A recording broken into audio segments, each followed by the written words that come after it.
This is the Crowd Crux Crowdfunding Podcast with Sal Briggman, where we cover everything you need to know to launch a successful crowdfunding campaign. We speak with proven entrepreneurs who've raised money from the crowd and want to teach you how to do the same. Stay tuned because we're about to reveal how to launch your dream project. With your host, Sal Briggman.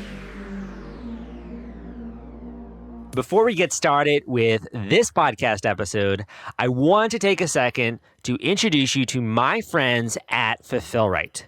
If you need help shipping out your Kickstarter or Indiegogo perks or rewards, Fulfillrite is the absolute best company for you. I've been working with them for a while and I can vouch for their services. They make it dead simple and take all of the headache out of shipping out all of those boxes, all of those orders to your backers and your customers. If you want to check them out, go to fulfillrite.com at fulfillrite.com.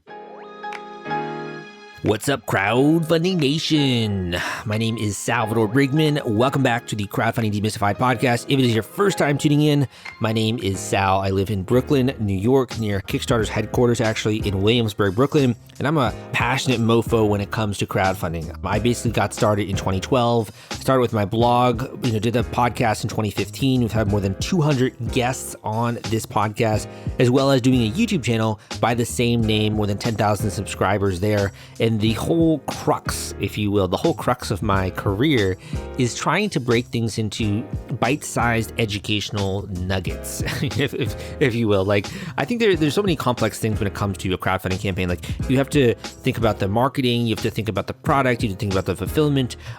My goal with this show is to bring on people who are successful with a crowdfunding campaign. It could be a nonprofit fundraising or equity crowdfunding or Kickstarter, Indiegogo, and kind of understand what went well and what led to their success. How did they get traffic? How did they get pledges? How did they get attention? So that way you can kind of take notes and you can do the same thing. You can apply this to your own project, or you can be inspired by their story. Maybe you resonate with the person or the product that I had on the show. It's very, I think, important to surround yourself with people that inspire you and that continue to push you towards your goals. And you can see success. The more you see it, the more you believe that it can happen for you. Whether, you've been working on this thing for a year or 2 years, or you're just thinking now about maybe making a product, it is so important to surround yourself with those types of positive influences, because there are a lot of negative influences in life, man. There's a lot of negative influences from maybe your friends or your family, or just kind of your own head, your own, that voice in your head can be a really bad naysayer saying, what happens if it flops? What happens if people hate it? What happens if your friends laugh at you?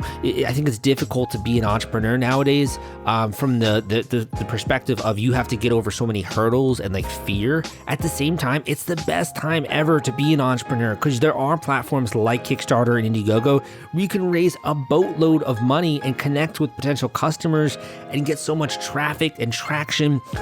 We live in the best time when it comes to having to start a new product or a new business. And I want to help you take advantage of this window of opportunity, because we don't know how long crowdfunding is going to last. We don't know if it's going to be around for another 10 years or what.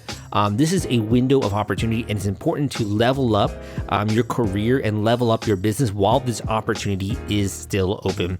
So today we spoke with an entrepreneur who created the most sharp and durable Damascus knife series ever made. We're going to get into that in just a second. He raised over just under 200,000 euros for his project on Kickstarter. He's going to share with you how he was able to accomplish that and also continue to raise funds and maintain momentum throughout his project. The other thing that I do here along with the podcast is I've written a book called The Kickstarter Launch Formula, a great end-to-end resource for you if you have never launched a campaign. And even if you have, there are a lot of techniques there that you probably didn't even think about when you're doing your first project. So this book it was so much time, so much effort figuring out all of these different teachings and all of these different resources and techniques and strategies that actually work and have been proven to work, that I decided to put it into a book and also offer the Audible book kind of as a way to put it in a package, if that makes sense. Like the podcast episodes are kind of all over sometimes. Sometimes we might go on a tangent or there might be a random story.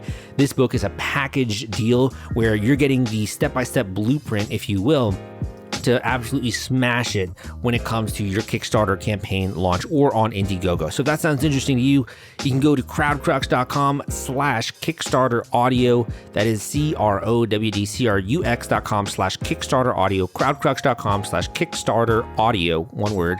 And that will take you to the Audible version of the book.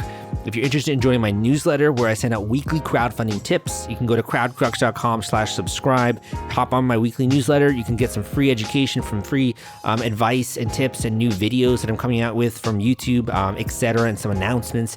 You can hop on that newsletter for that. And finally, at the end of the podcast, I'll share a link if you're interested in working with me one-on-one. I'll share with you how to do that and how to go about contacting me. But without further ado, let's get into today's podcast episode. Hey guys, welcome back to the Crowdfunding Demystified podcast. I'm excited today to bring to you a really neat Kickstarter campaign for the next generation of knives. I'll let the creator and the designer tell you a little bit more about that, but this project raised nearly 200,000 euros on Kickstarter. Then they went on Indiegogo and they've been smashing it there, more than $200,000, over 1,000 backers. Incredible success and also a really neat looking product. I'd like to introduce you to Adnan, the designer of this knife. Thank you so much and welcome to the show. Thank you very much. Do you think we can get started? Maybe you could tell the listeners a little bit about who you are, and also working on the project, how long you've been working on it, a little bit of backstory there. Basically, we work as a team for the upcoming projects and products here in Germany, for especially for the blades community, and coming from the blades and knives city from Solingen, Germany, and we are a very new company. For almost 5 years ago, we started our product line in this segment, and with the help of our lead designer and the founder of the company, which is now the designer serving it in the company. The company's brand has been flourishing due to its innovative products and the new ways. Awesome. Yeah, very cool, man. So this is not your first rodeo, right? You've done a few different Kickstarters. Exactly. This is our third Kickstarter campaign. Before that, we had the first experience with the titanium, and the second one with the Achilles series, and this is our mainstream, the Germanicum Arminius. You've been absolutely killing it with these projects, dude.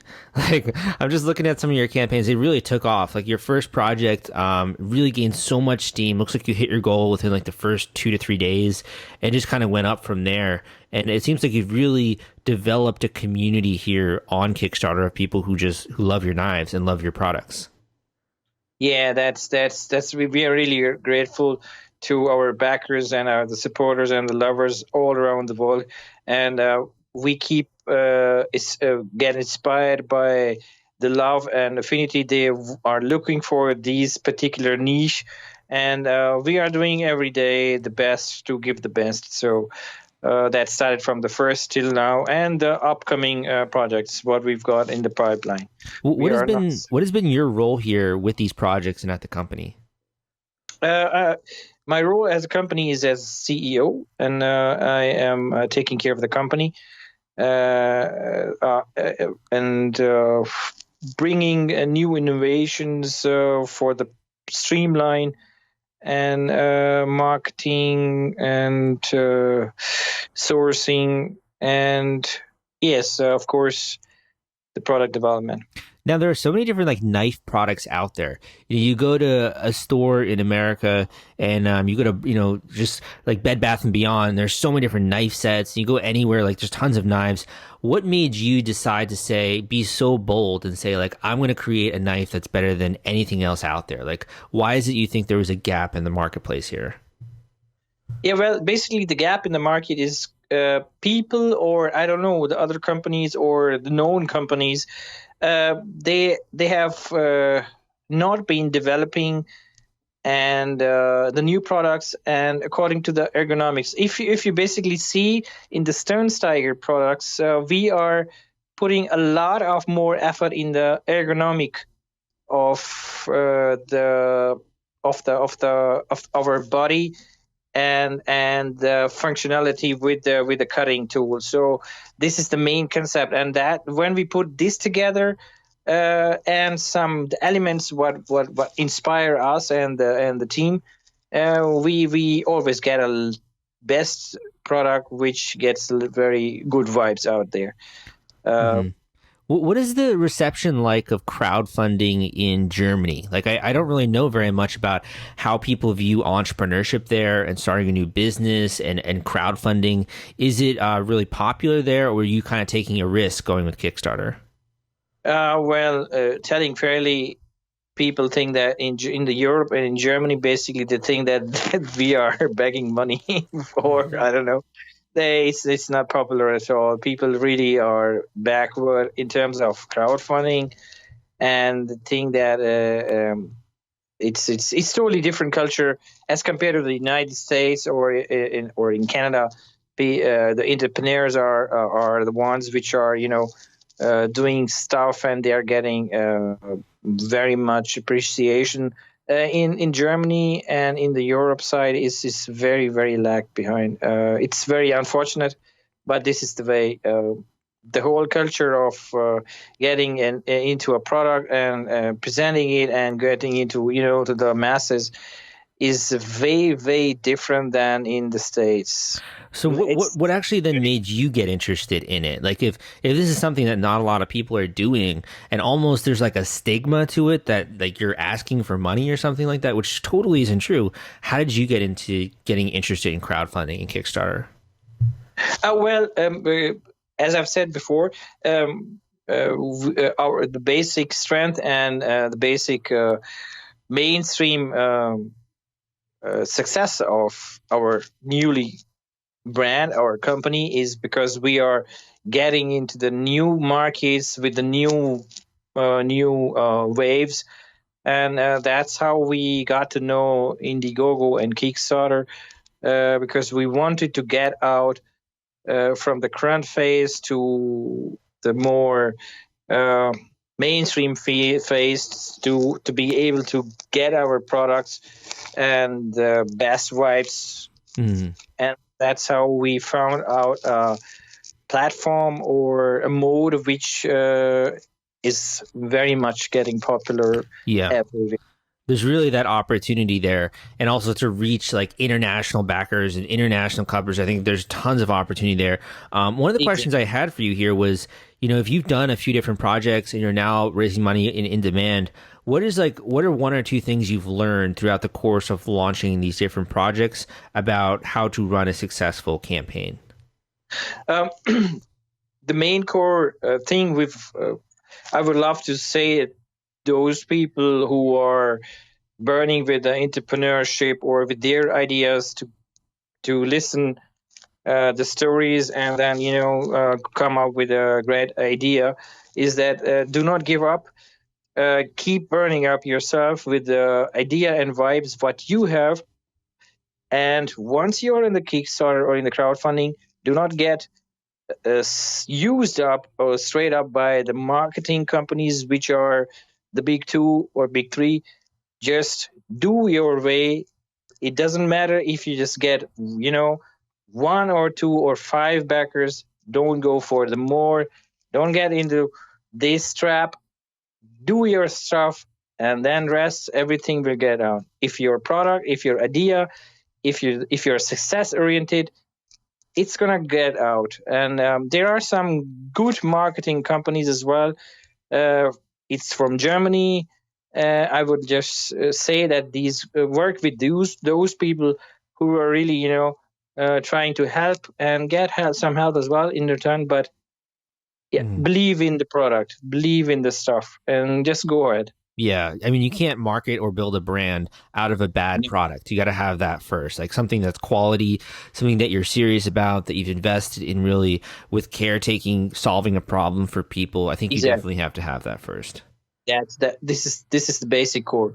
When it comes to launching these campaigns, one of the things that I noticed about your projects is a little bit different is you seem to have like strong funding growth throughout the entire project.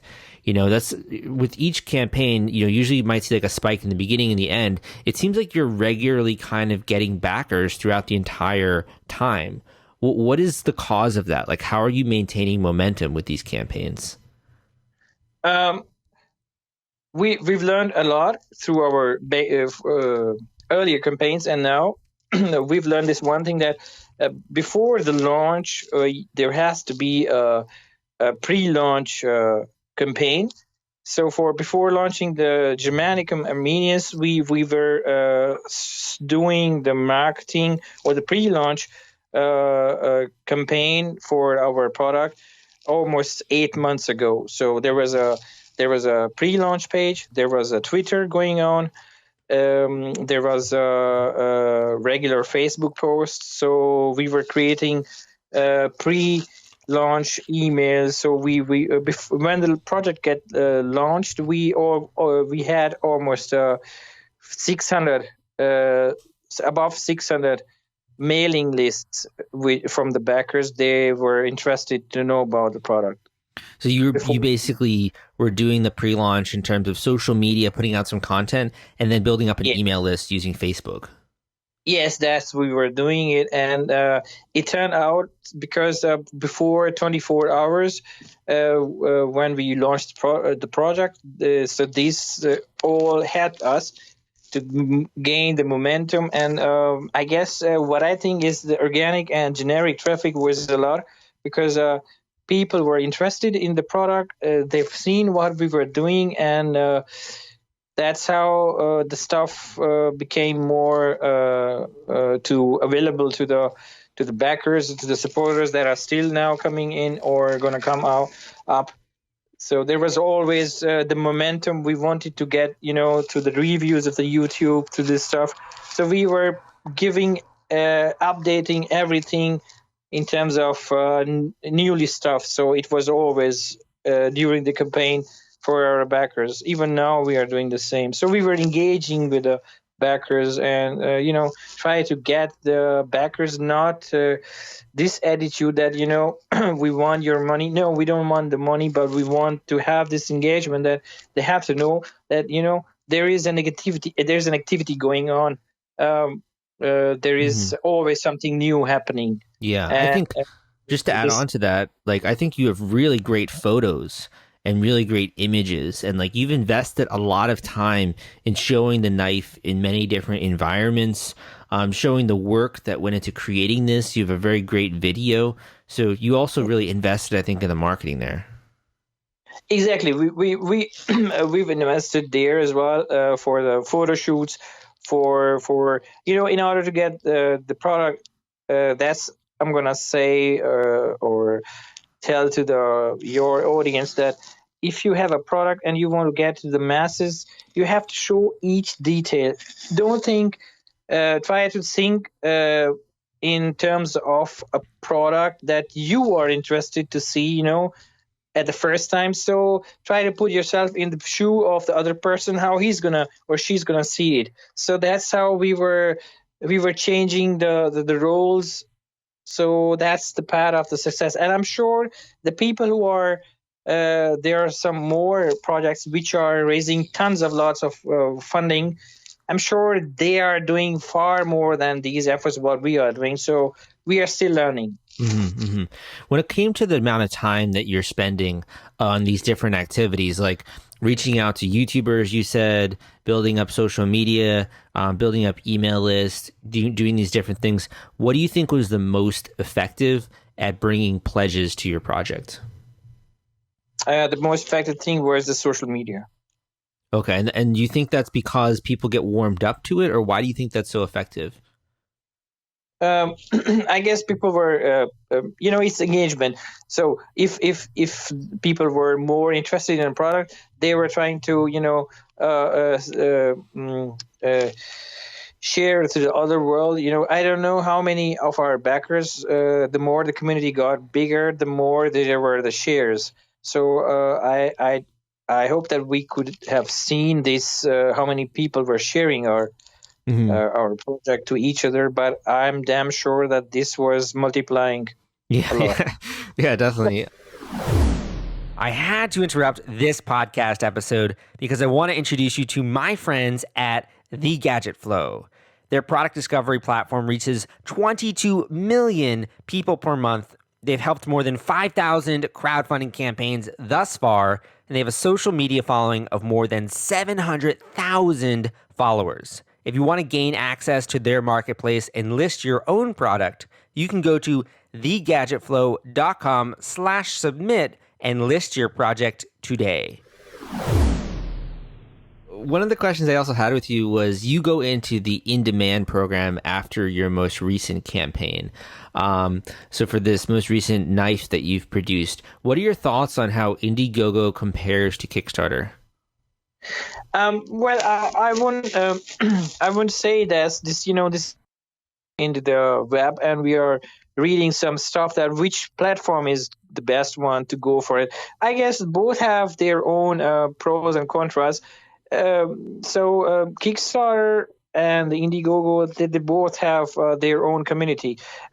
I would rather say that in terms of a generic traffic, in terms of a social media traffic, for us, the basic was that we should go first to the Kickstarter and then to the Indiegogo. But in demand is something which is more exciting because it's again the start of a campaign which is starting from the totally new perspective, and the engagement has to be more active. And we are still engaging it. We are still doing the stuff. So the journey is not finishing yet. Yeah, it's also, I think, a great opportunity to show people on Indiegogo the amount that you've raised and like give that social proof kind of to the project a little bit. So when you go on Indiegogo, like, so you're basically regularly getting orders after Kickstarter. Is that kind of how it works? Is this like coming from the Indiegogo community, or you think it's more like a spillover from Kickstarter? I would not say it's spillover, but it's a regularity. For every product which has made up a special badge after a special time of funding, I would rather say that Indiegogo is just a more respect that you get, that you are there and people can still have it. And it's for the regular sales. It's crucial. So people can always have it, even if we are thinking about the upcoming Christmas or stuff like this. So there is an opportunity that people know. Okay, I can get this for my family or friends or whatsoever. They can get it.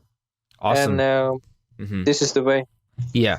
So you've built a company in a very difficult industry, which is creating knives and creating some kind of difference there between what's out there in the marketplace. And you've also done this from a country where, as you've said, there isn't as much of a entrepreneurial culture and there isn't as much of a liking to Kickstarter and crowdfunding. What's been the highest point for you in this story of building this company from nothing? You're the CEO. What's been the highest point for you?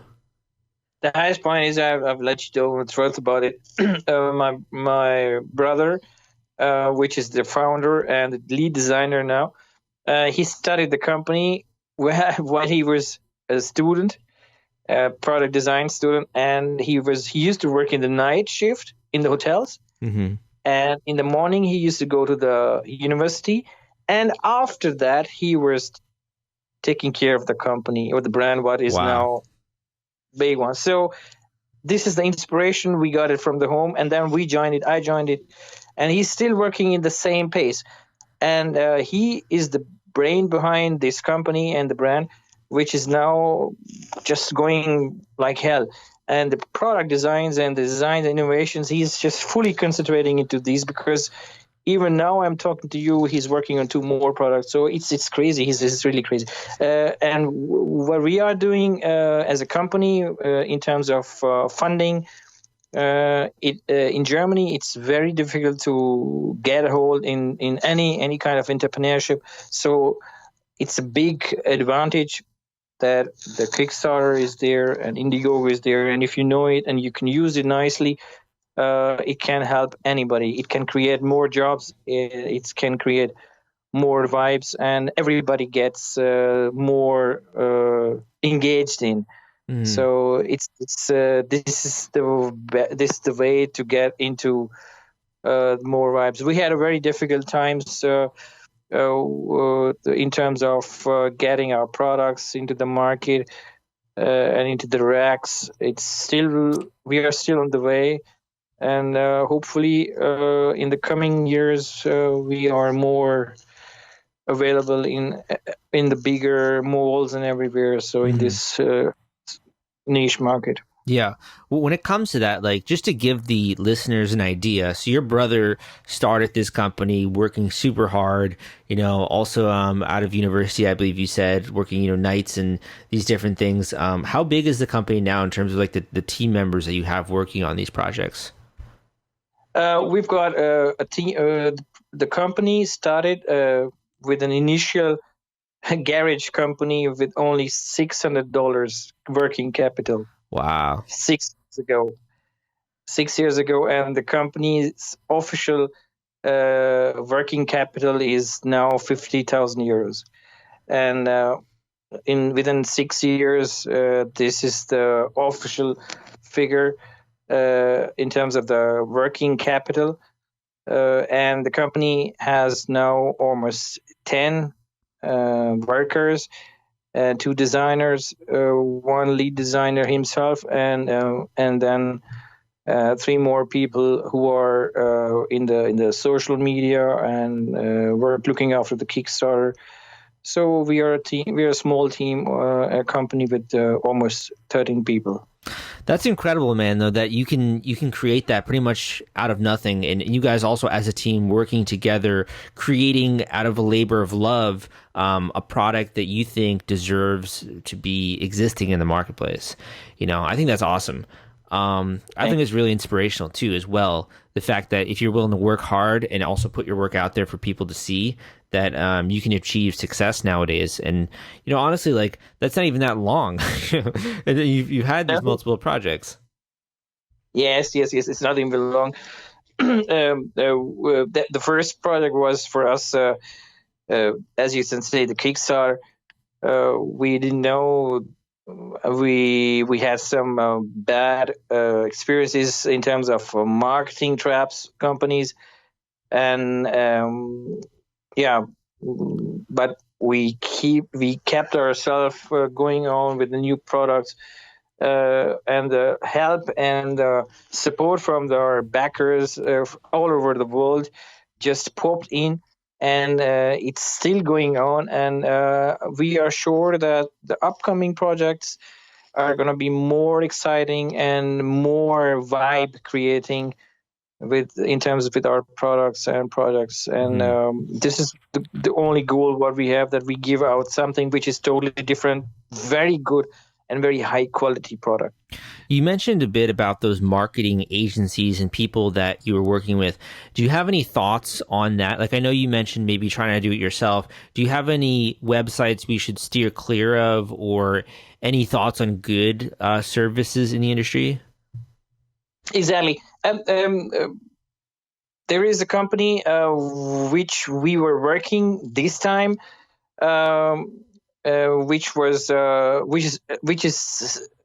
which can be seen in our collaborator. It's a German company, Ukauf. These guys, they are really crazy. They are really cool. They don't charge anything expensive. Whatever they bring in, they just get their cut.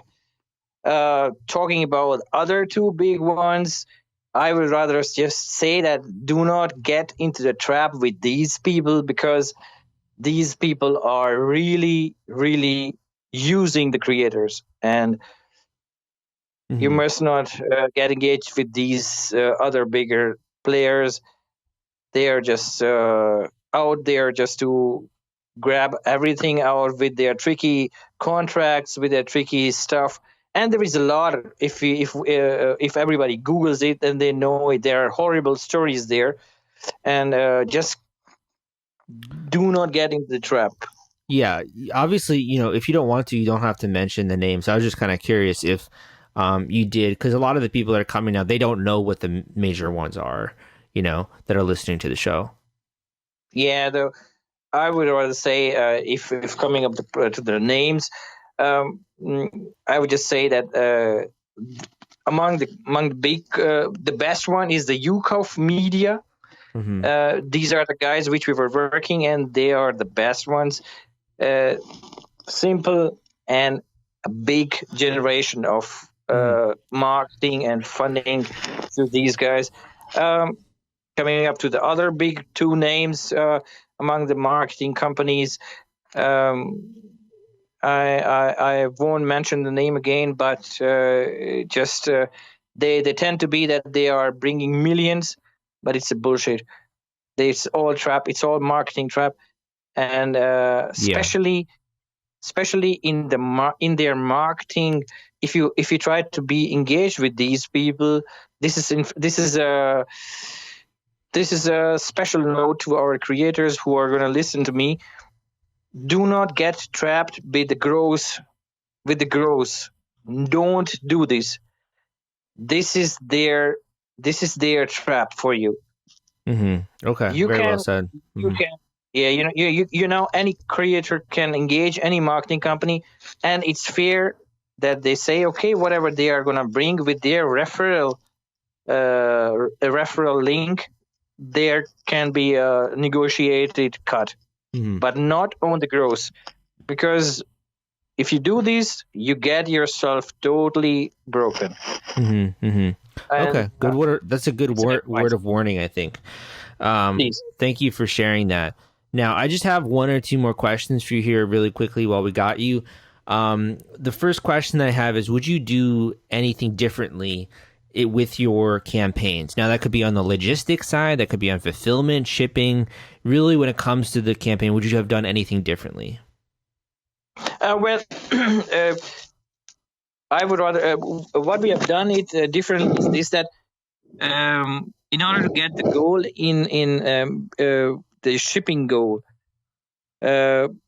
getting fulfilled, is that you must, before starting up a project, you must have to have some prototypes more, so that you can be able to, once you are funded, you are good to go, that you have the stockpile of your prototypes, like instead of 10 prototypes, you just have some 20 or 25. So the more prototypes you have, the more there is a risk of that you can you are just lessening the risk that you can ship them quicker.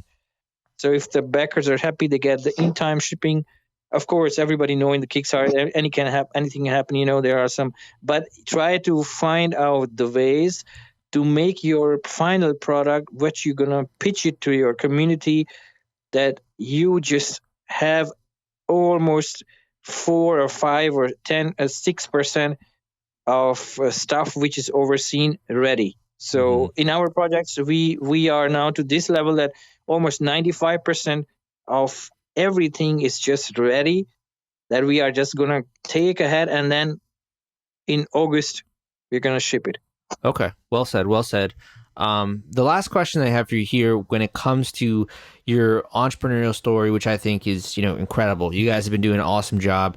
When it comes to working with a team, do you have any thoughts on that? Like the overall leadership. I mean, you're the CEO here. Like you obviously are having lots of people that you're having to coordinate. Have you learned anything on the area of leadership when it comes to your role? Exactly. The more people are engaged in a team, the more the difference is going to come up. So as a CEO of this small company with just small community, whenever there is a meeting, whenever there is a product issue, or a launch or anything, we are having a meeting, we are listening it, everybody's role, I'm making the notes, And it's not that I am always right. It can happen that even a person who works in a logistic, he comes up with an idea which is totally striking. So I take it very, very, very personally and take it immediately on the top list. So this is how we keep on increasing, keep on continuing the betterment of the workflow. And I guess this is the best way, which is happening every time in our project and our products, that we get these things done. And it has been happening till now. I think that's really how you get, good synergy between the teammates. And also that's kind of how good ideas come to light. And if you're always innovating, you're always coming out with new stuff. I think that's so critical and so important, to have a well-functioned, well-oiled team that trust each other to do the different little individual elements that they're doing, but also have that larger vision kind of keeping in the back of their mind. And it's difficult to do, but you guys are pulling it off, definitely. Exactly. This is the way. Listening to everybody, combining the whole stuff together and bringing out the best, of course, adding your own piece of tip in it. And that's how we always get a new product and more vibrated outside. So I guess this is the best way to listen to everybody and go ahead with the piece of thing which is for everybody acceptable. Great advice, great tips. Thank you so much for coming on the show and sharing all of this. Where can people go to learn a little bit more about your most recent project and also some of the new products you have coming out? In our website, there are some informations, or in our Facebook site, there is a lot of more videos and news for the upcoming products. But basically, we don't launch much information just prior, 8 months earlier. Oh, you're secretive. Exactly. Yeah, this is what we are doing, because we are working on stuff, but we don't give it out. But once we are firm with it, then we give it out, and everybody can see, everybody can engage in it. And that's how I guess this is the basic thing of our last success and the foremost last successes.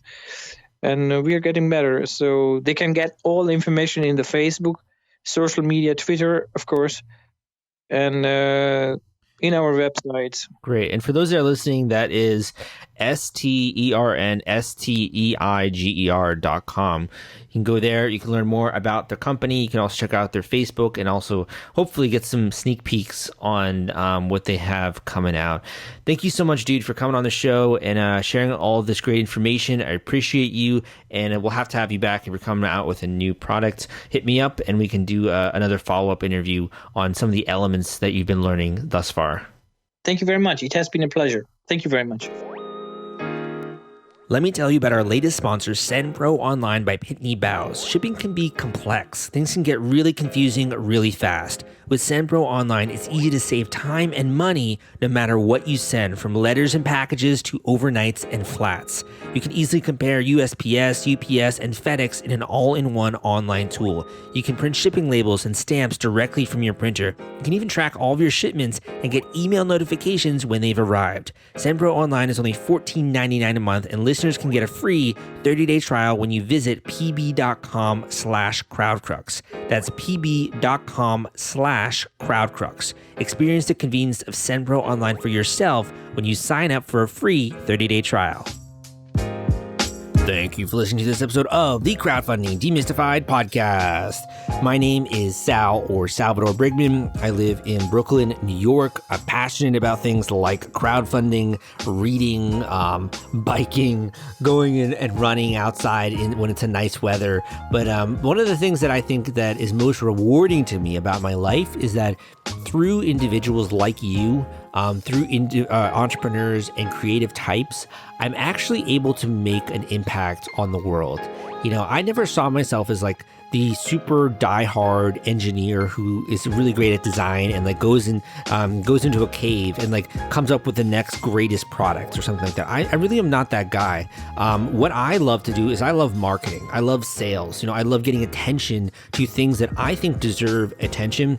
I think that a lot of the times people who have a very brilliant mind or a brilliant inventive brain or just so incredible creative, like they're so artistic and creative, they often have difficulty connecting with, ordinary people. And like, they don't know how to speak about it, or they don't know how to blast the word out or do promotion or get attention to that. And I think it's so sad because it's like the world deserves to experience your creativity. The world deserves to have this product which does all these cool things. And the only thing that's stopping it is your ability to market this thing. So what I have done with my career is to try and help people do that are just like you. I mean, also, along with this free education like this podcast and my YouTube channel and my blog, I also then will help students in larger ways. So for example, I do a one-on-one coaching call with students where we get for an hour, really intensive, on their entire crowdfunding strategy, going into the specifics of their launch, the things they gotta be doing better, giving them feedback, introducing them to resources. This is kind of like a distillation, if you will, of if you don't want to go and read my book, The Kickstarter Launch Formula, and you want to have the person who wrote it basically look over your project and from all of my experience and wisdom that I've gathered over the last, 7 years with crowdfunding, apply that to your campaign in a matter of an hour and have a radical change there and make sure that you raise the most possible. That is what the coaching calls are designed to do. And of course, I can talk a little bit more on that call about some of the ways that I can help you in a larger sense with my services and that. So if you're interested in booking a one-on-one call with me, with Sal, you can go to the link crowdcrux.com/coaching. That is crowdcrux.com/coaching, crowdcrux.com/coaching. Go to that link. Give me a little bit of information about you and your campaign, where you are, and how much looking to raise money. And we can square that away and we can get that call scheduled ASAP so I can have the most impact on your launch.